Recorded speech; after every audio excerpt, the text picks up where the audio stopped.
I have several maps in my office with pins marking everywhere I've been in the US and around the world. I also place pins in cities where my former students have worked overseas. Because students aren't great about keeping in detailed contact with their former professors, I should probably have more pins on my map than I do. It's also rare to hear about the work students did while abroad. Therefore, I was especially excited about the opportunity to speak with Raymond Baker, a businessman who spent his career in international business and his quote-unquote retirement working to prevent the massive outflow of wealth from developing to developed countries. It was an amazing conversation, and I can't wait to share it with you. So let's get started in the politics classroom, recorded on October 2nd, 2023.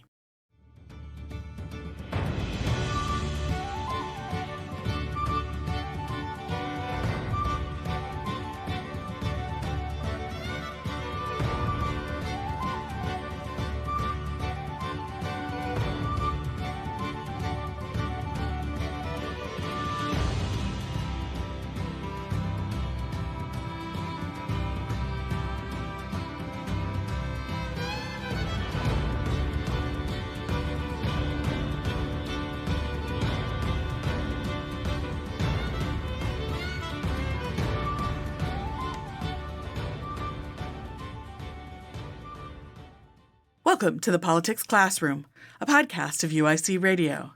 I'm Professor Kate Floros, a clinical associate professor of political science at the University of Illinois, Chicago. Today in the classroom, I'm joined by Raymond Baker, an authority on financial crime.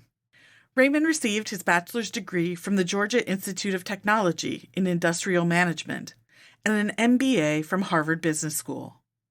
Raymond taught at the University of New Hampshire for a year before traveling to Nigeria, where he spent 15 years running various businesses.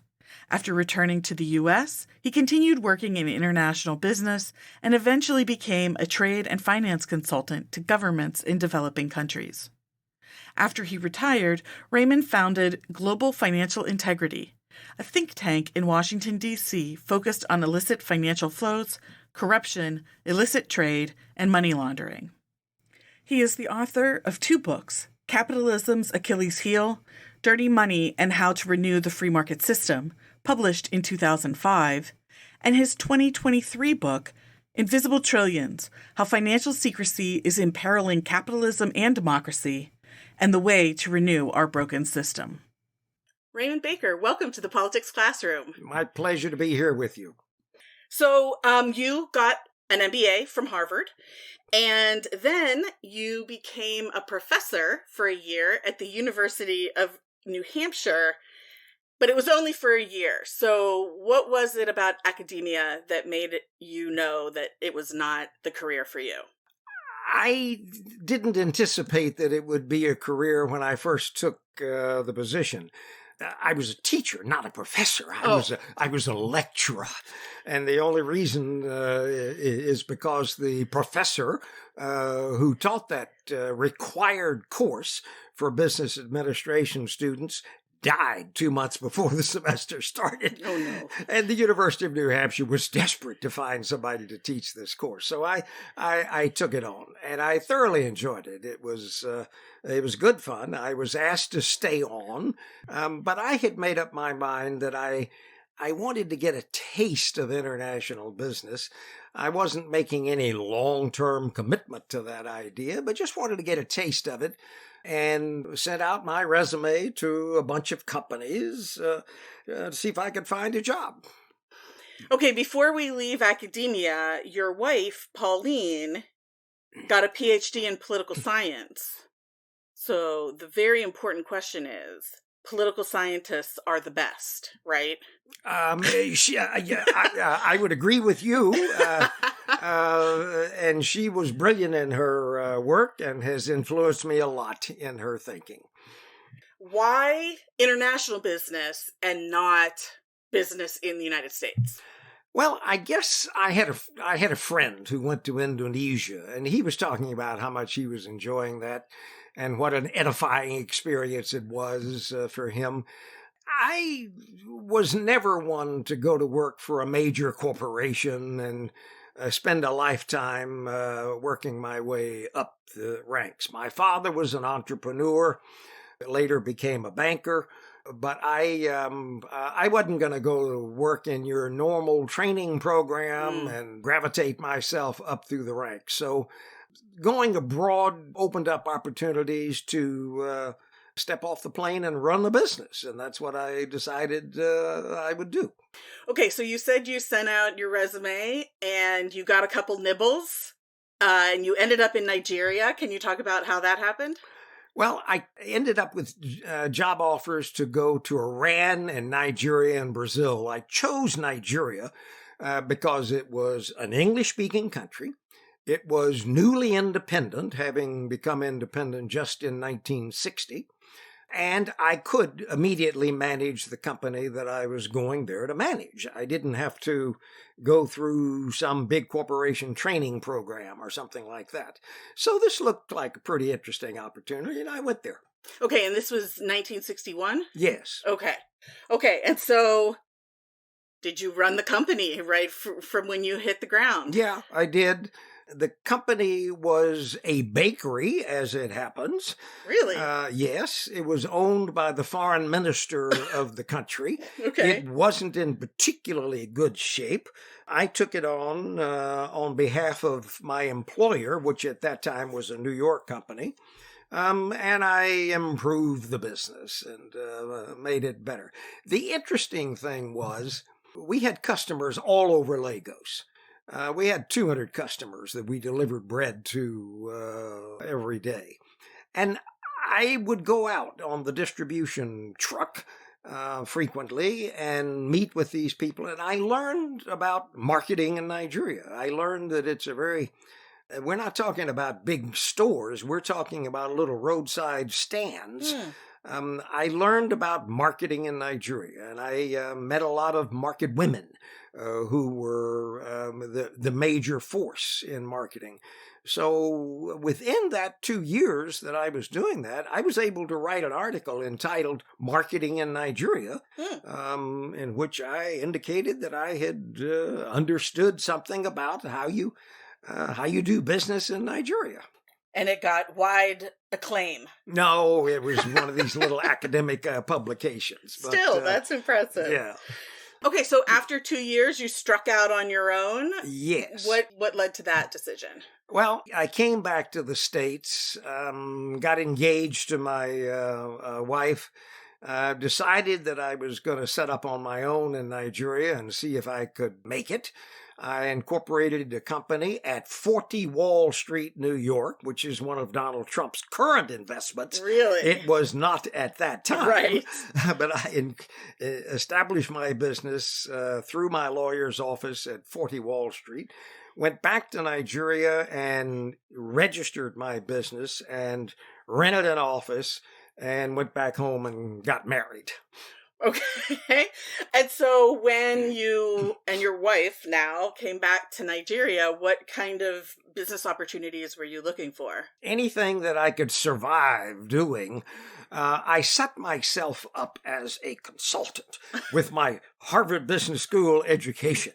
I billed myself as able to do market research and financial projections and economic analyses and so forth. And I was appealing primarily to foreign companies that were looking to come and establish in Nigeria. And I got a few little pieces of work, but nothing very substantial. This barely put bread on the table for the first year, but at least we survived the first year that we were there. All right, so tell me about your big break. Well, the big break was also the big problem, and that is, after I'd been there for a year and a half or so, the manager of Bank of America in Nigeria called me in and said, one of our customers owns a trucking company, and we've loaned his company a lot of money, and it's going out of business, and wonder if you might be interested in trying to see if you can salvage this business. So I looked into it. I realized that most of the trucks that this trucking company supposedly operated had been repossessed by the truck dealers because the company wasn't paying the what we call hire purchase charges, which is lease purchase arrangements. And I interviewed some of the drivers, and they looked perfectly terrible. But, I needed to get my teeth into something. So after looking into this, I said, okay, I'll take it on a management contract. Okay, and so how did that work out for you? Well, I quickly realized as I took this business on that when you load up a truck with cargo in Lagos to send it to the north, which is where we shipped to northern Nigeria, once you've loaded the truck and it departs, you have absolutely no control over what that driver does. The driver can go off on his own and pick up somebody else's cargo as well as yours. The driver can overload his trucks and take somebody else's cargo along with him. The driver can sell off his tarpaulins and his tires and so forth. And the driver can come back with all sorts of fake receipts claiming that he had to do this kind of repair and that kind of repair and so forth. You had absolutely no control over the truck once it was out of your sight. Okay, so I we're going to talk about how you turned this around, but I want to talk about the incentives for the drivers to be less than scrupulous. Mm-hmm. Were they not paid very much? Was there a culture of corruption in the industry? What made it so that drivers would take on more cargo or play fast and loose with a company property? All of that. They weren't paid well. The tradition in the trucking company was just as you described. All the trucking companies in Nigeria were getting robbed up one side and down the other. Nobody was profiting very much by trying to run trucking companies. I was trying to run it like other people did, and it wasn't working. Okay, so what did you do? Well, after a couple of years of this... Oh, wow. That long? That long. I finally called together 4 of the better drivers that we employed. And I said, hey, guys, this is not working. We got to do something. I had, in the meantime, exchanged my unpaid management fees for a share of interest in the trucking company. So I was an owner of the business. And I said to them, this is not, what are we going to do? How are we going to straighten this thing out? And we talked about this over a month and finally came up with the idea of creating a truck manager's contract. That is to say, the driver is responsible for his truck. And in return for absolutely honest performance, no overloading, no short hauling, no selling off parts of the truck, right. No coming back with fake repair invoices, in return for absolutely honest performance by the drivers with their truck, which is now by contract their responsibility. They didn't own it, but it was their truck to manage. In return for all of that they agreed to, I agreed to a package of financial incentives. Number 1, we doubled their salary. Number 2, we gave them a trip allowance so that if they had to pay a little bit of money for tire repair or some minor engine tuning or something, they could use that trip allowance. If they didn't have to do anything, they could keep the money. Okay. Third thing was a bonus for how many round trips they made to the north. We had destinations in the north as much as 1,000 miles away. So 3.5 round trips in a month was quite good.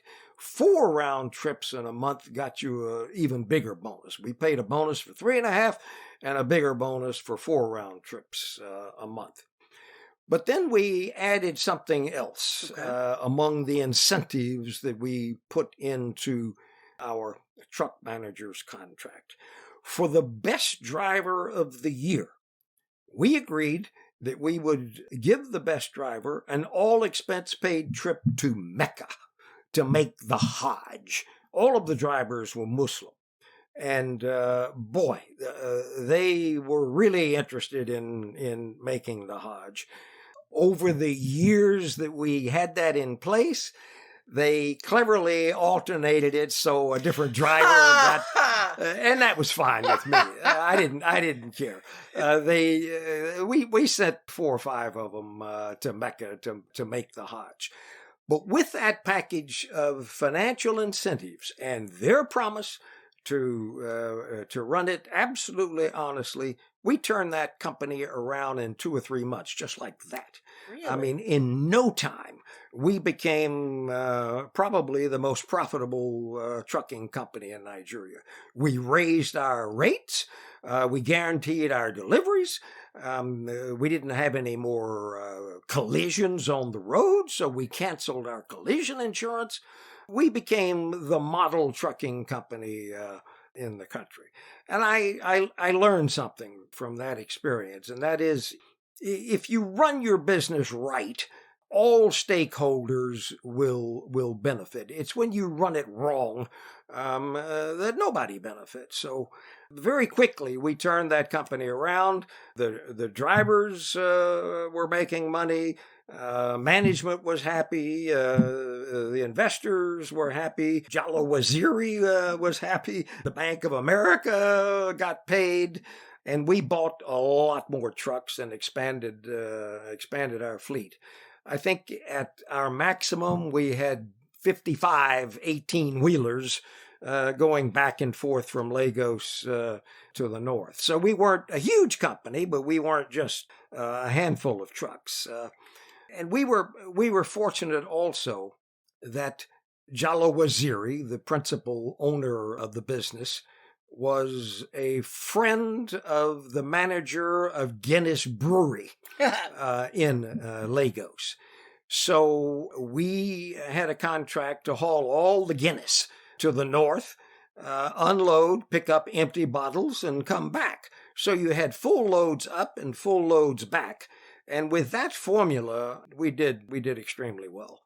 That became a very profitable venture, but it took basic rethinking, which was different from what anybody else was doing in the trucking business. I just finally sat there and decided, this isn't working. There's got to be some better way to do it, and we did it. It became a very profitable business. And so you hadn't been, because it wasn't making any money before you did this turnaround, there was no money to pay you. That's right? And so you basically got shares in the company instead of money. Yeah. Mm-hmm. Can't eat those. Yes. So you mentioned Jallo Waziri? Yes. Tell me what he did outside of owning a trucking company. At the time that I met him, he was the Speaker of the House of Parliament in Nigeria. He was a very prominent northern politician. And indeed, it was his determination to get this business problem off of his back so it wouldn't hurt his political career. And I was delighted to be in business with the Speaker of the House of Parliament, but that only lasted about 4 or 5 months until Nigeria had a coup d'etat. And Parliament was dismissed. All the government ministers were dismissed. Jallo Waziri was out of a job and didn't have the degree of political clout that he had before. So that further complicated the task of trying to turn the company around. But I became very close to Jallo Waziri. At the time that subsequent governments, there were 2 or 3 coups d'etats, but at a point one of the military governments started bringing a few of the old civilian politicians back into the government. Jallow Waziri was the first one brought back into a government position. I think he was made Commissioner of Public Service or something like that. But it was the military putting a toe in the water to bring back some of the old politicians. Later on, Jallow Waziri ran for the Senate, was elected from his area, became chair of the Senate Foreign Relations Committee in Nigeria, and so forth. He was a prominent Northerner throughout his life. Okay, and so the bakery that you had managed when you first got to Nigeria was owned by the Minister of Finance, Minister of Foreign Affairs. Minister of Foreign Affairs. A man named Jaja Wachukwu. And after I set up on my own, I wasn't involved in that anymore. I was pursuing my own direction, but that bakery continued to thrive. Well, okay, so my question is, how common is it for high-ranking politicians to own businesses? I mean, right, because in the United States, the expectation is that all your money and how you make money is in a trust or something if you become president, right? Because of the appearance of impropriety or corruption that your official office will affect your business. I'm assuming that that wasn't the case in Nigeria at the time, and I'm just wondering whether corruption or possible corruption was a concern given the high-ranking nature of the owners of these businesses. Corruption was a concern. I had a fair number of people try to shake me down while I was in business in Nigeria. Certainly not the ones that I was in business with. Sure. But others on occasions. Corruption was a problem, but owning a business was not that uncommon. I was in Mozambique a few years ago, just to give you an example of your question, and a guy told me about calling on the Ministry of Forestry in Mozambique. A civil society person that I knew had called on this minister. And he asked the minister, he said, "Minister, it's my understanding that you own two companies that are in the logging business in Mozambique, the very business that you're supposed to be the minister head of." Minister says, "That is not correct. I own interest in 5 logging companies." No, being in business was not prohibited in any country in Africa that I'm familiar with. Well, I guess if Louis DeJoy, who used to run UPS, can run the U.S. Post Office, I guess the United States can't cast many stones in that. Yeah. And so did the guy in Mozambique, did his interest in 5 logging businesses affect his decisions about forestry? Of course. Affected them to his advantage. Sure, of course.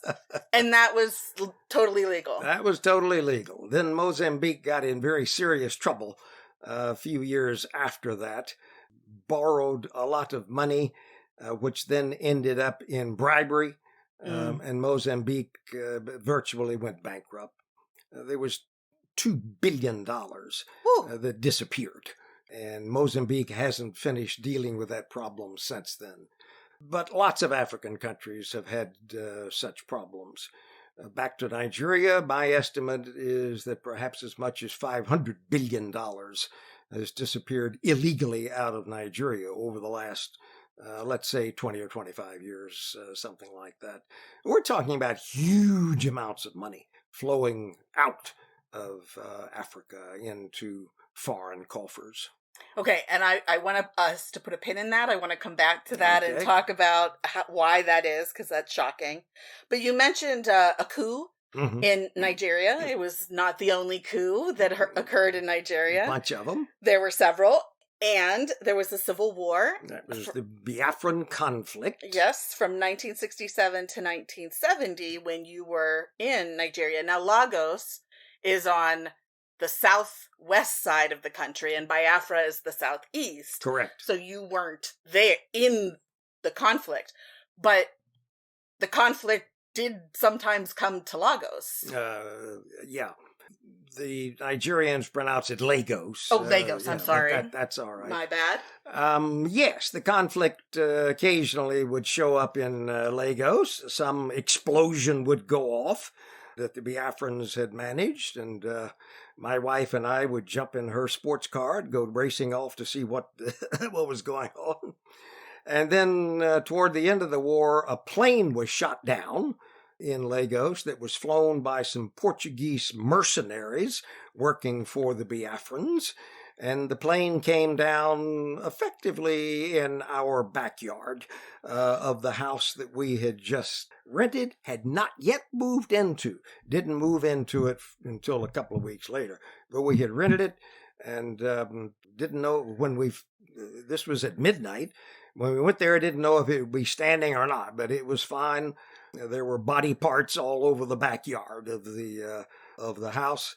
But there wasn't a lot of problem in Lagos from combat-related issues.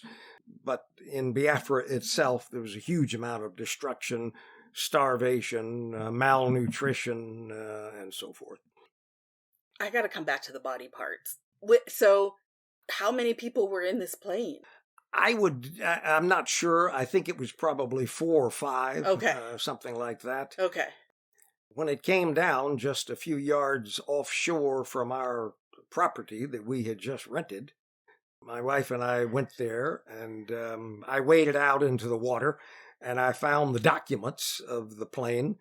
And about that time, some Nigerian soldiers come running up, thinking that I was crawling out of the cockpit. Oh, no.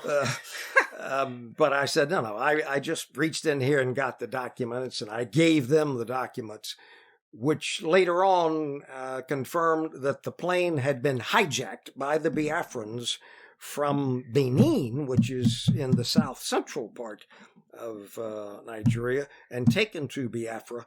And these Portuguese mercenaries had equipped it to roll bombs out the door. Oh, wow. And bomb Lagos. But it was hit by anti-aircraft fire and blew up and came down. Okay, and so after the war, how much was Biafra reintegrated with the country? I mean, because that's a very economically important region. Isn't the Niger Delta and all the oil, isn't a lot of that there? Not all the oil. Some of the oil is there. Biafra was reintegrated into Nigeria. The Nigerian leader at that time, Yakubu Gowon, Gowon, indicated there will be no victors, no vanquished, and pursued a fairly enlightened policy of reintegrating Biafra back into the Nigerian fold. The chief administrator of that policy was a man named Tony Asika, who was my wife's classmate at UCLA. Oh, wow. In 1961 and 62 and 63. He had come back to Nigeria. He was a highly educated Igbo. He had not been in Biafra during the conflict. He was not in favor of the breakup of the country.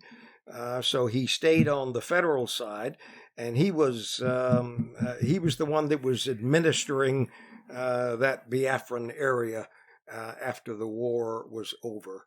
And I think that was a fairly decent effort on the part of the Nigerian government to reintegrate Biafra. Having said that, there's still agitation in Nigeria for Biafran independence. It's not a huge political issue at the present time, but it's still there. Yeah, that is a really kind of enlightened approach that not very many leaders take. Like, okay, yes, we had this war. Was it because there was so much more devastation to the people of Biafra than the country as a whole? I think that was part of it. My wife and I went in there to look at the devastation right after the war was over. We saw lots of starvation and children and adults and so forth that were affected. Saw lots of destruction and so forth. But I think maybe one of the things that helped is that the Nigerian army had been small enough before the war that all these people knew each other. All the colonels and majors and generals and so forth, they all knew each other. And it wasn't that difficult to reestablish some level of rapport within the military and get the Biafrans reintegrated back into society. It was done fairly well. I think that was a positive. Let's take a quick break. You're listening to Professor Floros in the Politics Classroom, a podcast of UIC Radio.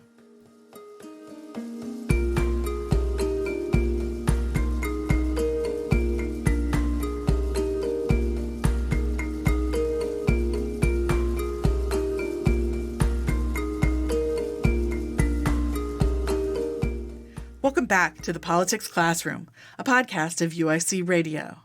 I'm Professor Floros, and my guest is businessman, author, and financial expert, Raymond Baker. So you mentioned how all this money is being just taken out of African countries, and Nigeria included in this. Can you talk about what is happening to all that money? Why is it just disappearing? The foreign companies that are established in Nigeria, they don't want money in soft currencies. They want money in hard currencies. So they take it out of Nigeria and repatriate the money and convert it into dollars or pounds or francs or whatever, and make their profits outside the country. They're not interested in accumulating soft currency in the country. They're interested in making piles of hard currency out of the country. And by soft currency and hard currency, can you just, for the non-economics experts, can you just explain what you mean by that? Hard currencies are currencies that are readily exchangeable in the international system. Dollars, pounds, yen, francs, yen, and so forth. Soft currencies are mostly developing country currencies that can fluctuate a great deal in value and are risky. They can be stolen locally. They can be grabbed by the government, what have you.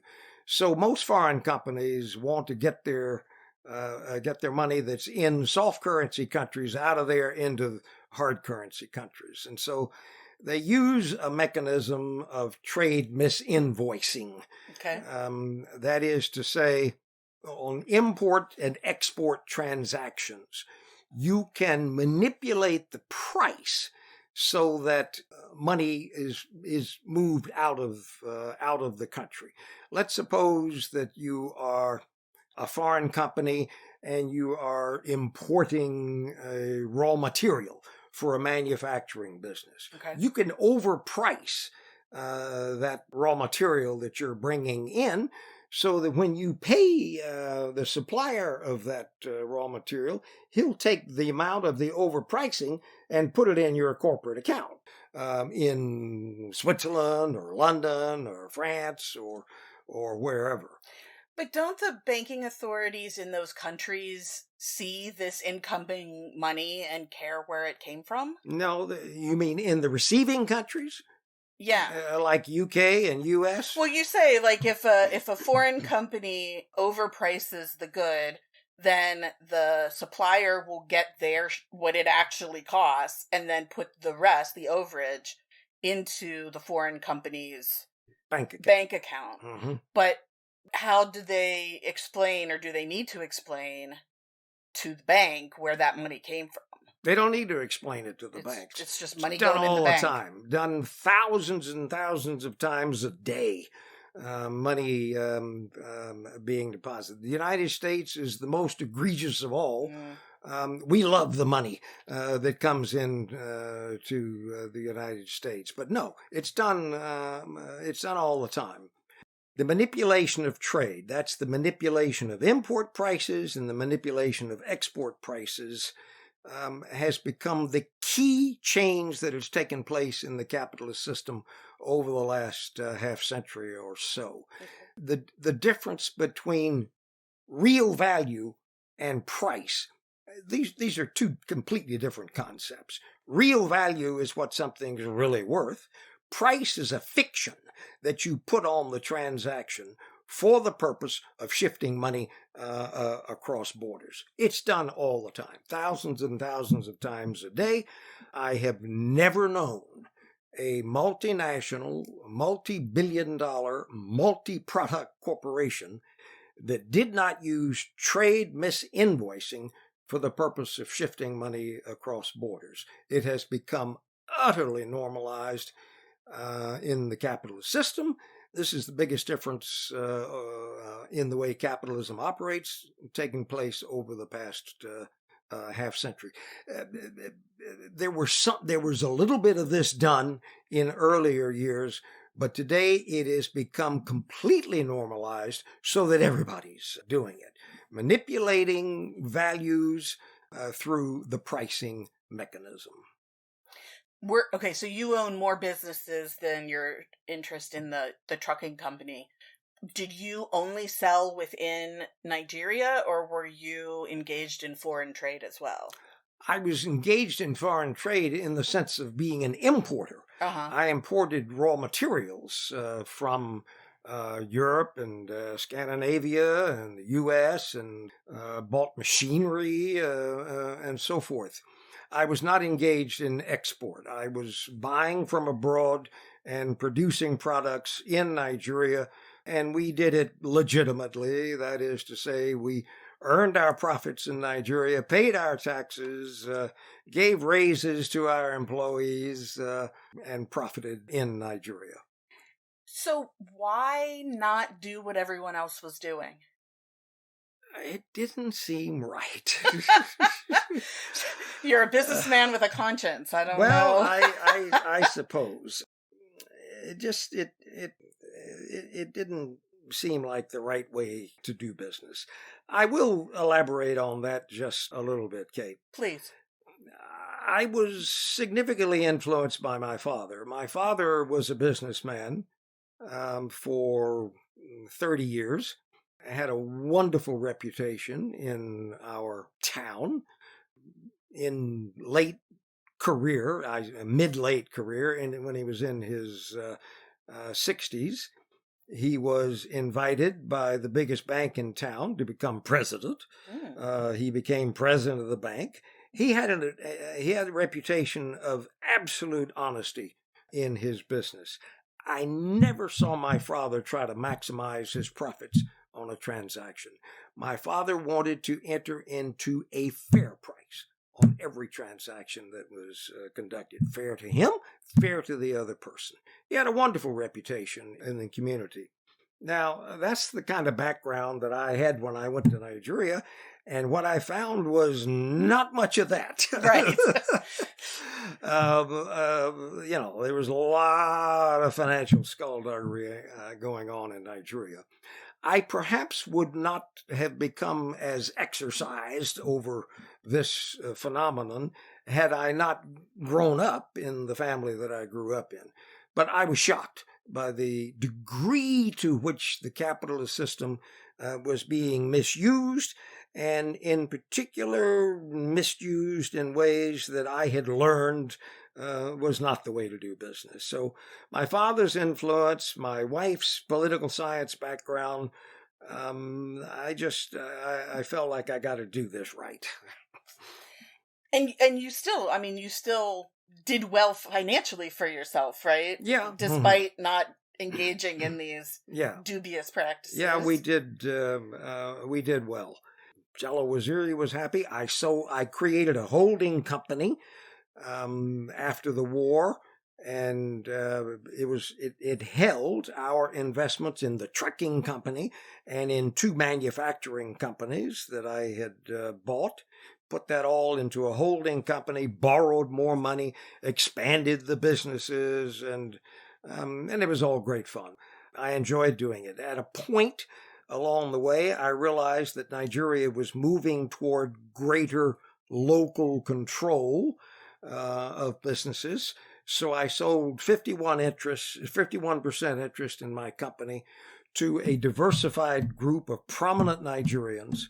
I kept 49%, which meant I still had effective control of the business, but I had shareholders from the Yoruba community, the House of Fulani community, the Igbo community from Biafra, and so forth. And we prospered. We did very well. Okay, well, and so we talked about how Nigeria had multiple coups over time, the civil war, and they're missing hundreds of billions of dollars. Are these things related? Is the theft of the money by corporations, what did that do for the political stability or instability of the country? It's harmful to every aspect of political and economic well-being in the country. Now, it's not only the multinational corporations that are taking their profits out by any means that is invisible, but it's also ruling governments that are frequently corrupt. Nigeria had a succession of military governments that became increasingly corrupt over the years. And I mean just draining the country of resources. So corruption became very embedded in government processes. I steered clear of doing business with governments. I did have a government shareholder in one of my businesses, but they were decent. We got along quite all right. But corruption became a huge problem in Nigeria. And the military regime that was in power right after the Civil War was one of the worst. It made it very difficult to do business in Nigeria. The corruption was rampant. And how long were you in Nigeria? I lived there 15 years. Wow. From 1961 to 1976. Okay. In 1976, my wife and I moved back to the States. Over the next year or two, I sold two of my businesses in Nigeria, but I kept one of my manufacturing companies, until 2007. Just sold it in 2007. Okay, and so after you retired, you set up a non-governmental organization in DC called Global Financial Integrity. So first of all, why not just buy a house by the lake and enjoy retirement? But maybe more importantly, what were you hoping to achieve with Global Financial Integrity, and why did you start it? I was hoping to achieve global financial integrity, which is certainly an excessive idea, but I was deeply influenced by the amount of corruption that I had seen all over the world. By the time I set up Global Financial Integrity, I had done business in probably 50 countries around the world, and I saw this sort of financial skullduggery taking place everywhere I went, and I got fed up with seeing this. I was also particularly exercised over the fact that development economists who specialize in economic development for poor countries, were not paying attention to money flowing out of developing countries. They were only paying attention to money flowing into developing countries, foreign aid and foreign direct investment and so forth. So I knew this is not right. We're not paying attention to the real problems that are impacting the developing countries.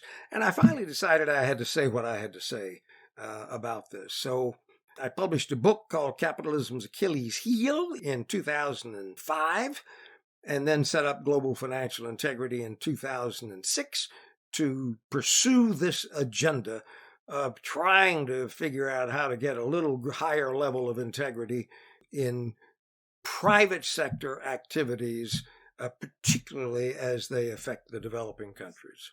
And how successful were you? We produced a lot of reports. Okay. And we did a lot of analysis. Okay. And we got our terminology into the global vocabulary. When I published my book in 2005 called Capitalism's Achilles Heel, it was subtitled Dirty Money. Okay.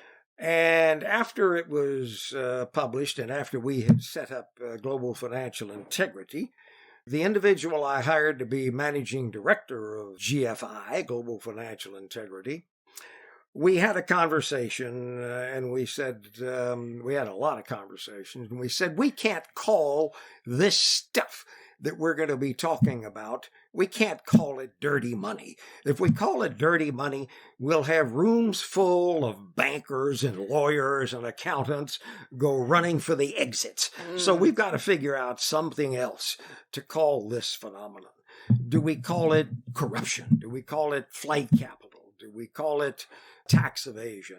After a lot of toing and froing, my colleague Tom and I decided to call it illicit financial flows. This sounds much more sophisticated. Yes, of course. Than all of it. It's dirty money, but illicit financial flows sounds a lot better. And at least one of our successes is to get that terminology into the global agenda. And it is used by just about every country in the world.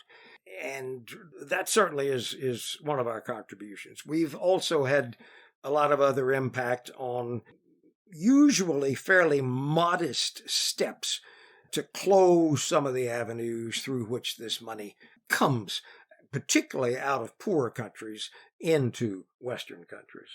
Yeah, and so a lot of these illicit flows were legal and may still be legal in some places, right? It was loopholes in regulation or whatever. Or is that not right? It was always illegal and it wasn't being enforced.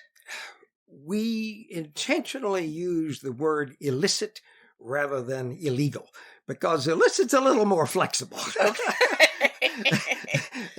and fewer lawyers will argue with us over the word illicit as compared to illegal. Okay. An awful lot of the dirty money that flows out of developing countries violates laws coming out of the developing countries, but does not violate laws coming in to the Western countries. So the head office of the corporation in the United States or the UK or what have you prides themselves on saying, we follow all the laws of our country. And that may be true, but you're not following the laws of other countries. Okay. And so part of the problem is trying to get developing countries to strengthen and enforce their own laws against the outflow of this kind of money. And to be perfectly honest, a lot of developing countries don't want to do that because a lot of their economic elites and government elites are socking their money away in London or Dubai or Virginia or elsewhere. So it's any idea that all the developing countries are interested in curtailing this phenomenon is not correct. Some countries are somewhat interested in curtailing it. Some countries are not particularly interested in curtailing it. But we work with governments. We do a lot of work with governments to try to curtail this phenomenon. We do a lot of work with the U.S. government and other wealthy country governments trying to curtail this phenomenon. We've got a good reputation. Global Financial Integrity has a good reputation. We have now placed three of our, I won't say placed, the Treasury Department has poached three of our most capable employees to work for the Treasury Department. So we're having some impact. There is progress, but it's far slower than it needs to be. And so all this money flowing out of developing countries, certainly that's hurting the people in the developing countries, right? Because there's not the money there to do improvements, etc.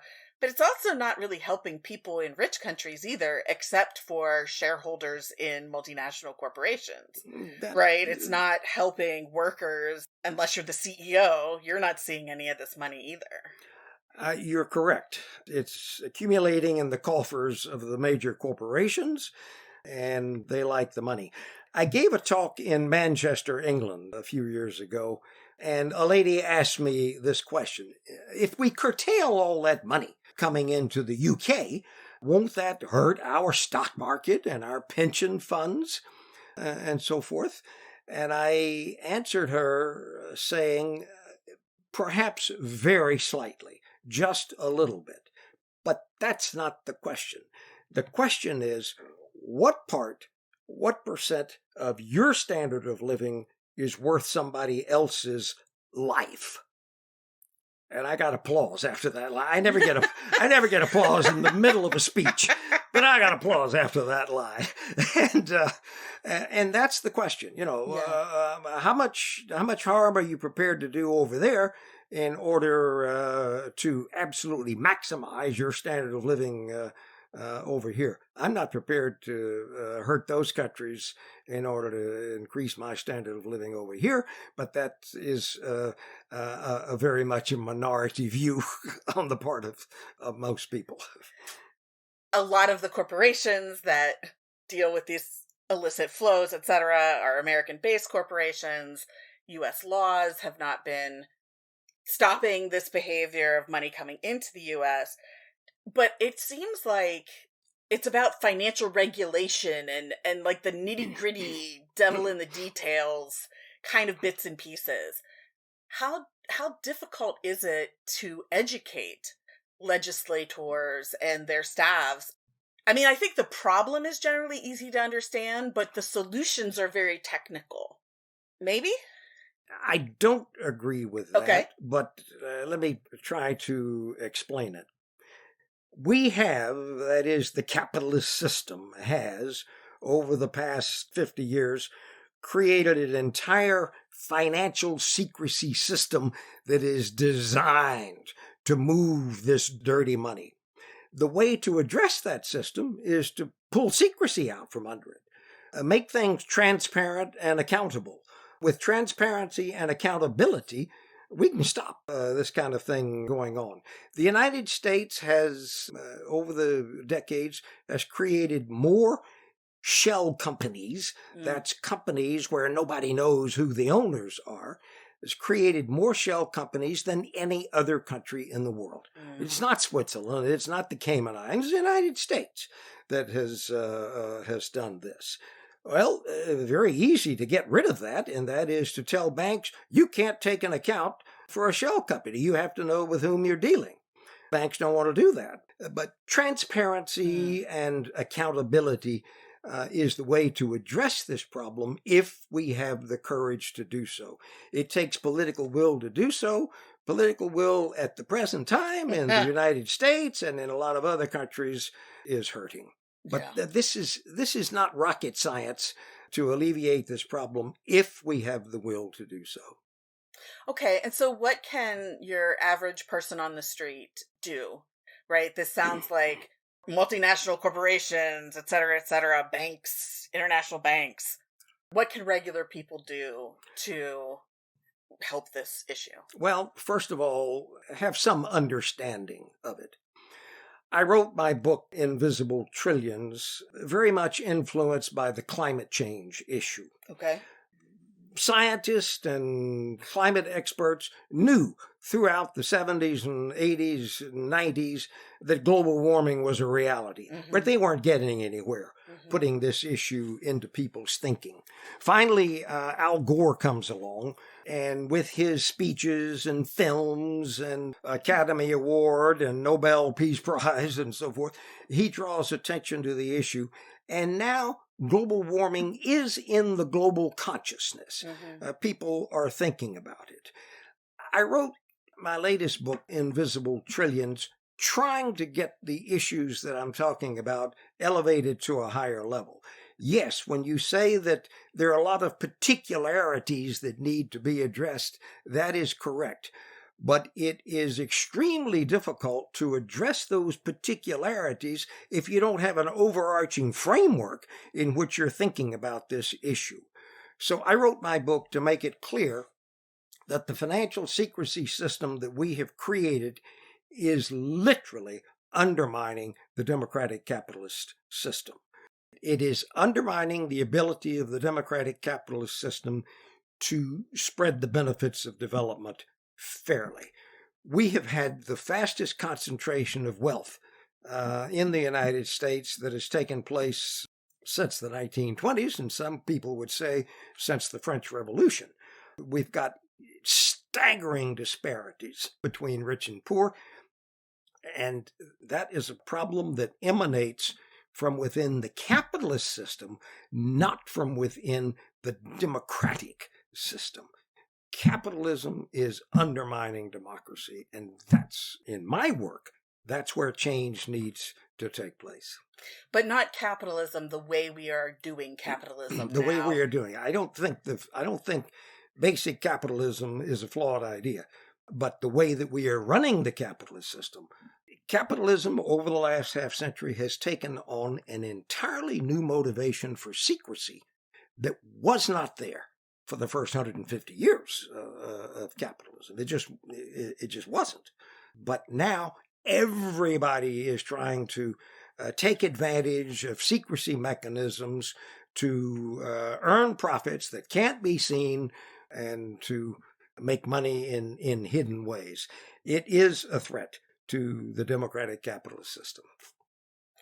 Well, on that very uplifting note, I want to thank you, Raymond Baker, for joining me in the politics classroom today. Kate, my pleasure entirely. Do it again sometime. Absolutely. Okay. Raymond Baker is the founder of Global Financial Integrity, a DC-based think tank, and the author of Capitalism's Achilles Heel, Dirty Money and How to Renew the Free Market System, and Invisible Trillions, How Financial Secrecy is Imperiling Capitalism and Democracy and the Way to Renew Our Broken System. Thank you for joining me in the Politics Classroom, a podcast of UIC Radio. I'm Professor Floros, and my day job as a professor at the University of Illinois Chicago and my service commitments there have prevented me from producing podcast episodes as frequently as I would like. My schedule for this academic year will mean fewer episodes sporadically released. Therefore, I encourage you to subscribe to the podcast if you haven't already, so you know when new episodes are released. I love working on this podcast, and I'm really proud of the episodes I've created. I'm not ready to throw in the towel, and I need to reserve some energy to serve my university community. I'll release more episodes when I can, but that's all I've got for this week. Class dismissed.